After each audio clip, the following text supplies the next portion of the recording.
bansa na si Miss Universe 2015 Pia Wurtzbach para sa mga paghahanda para sa Miss U Beauty Pageant sa Enero. May ulat on the spot si Nelson Canlas. Nelson?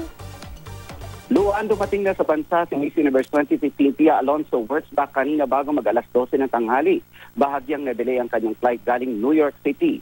Narito si Pia para tumulong sa pag-promote ng Miss Universe 2016 Beauty Pageant na gaganapin sa bansa sa January 30.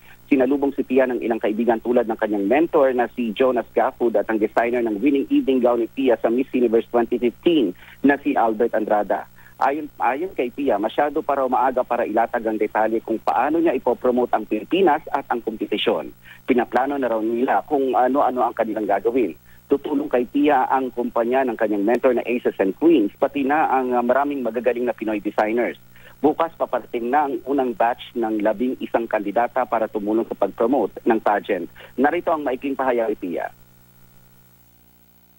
We have a lot of time to promote. It's going to be special. Of course, it's in the Philippines.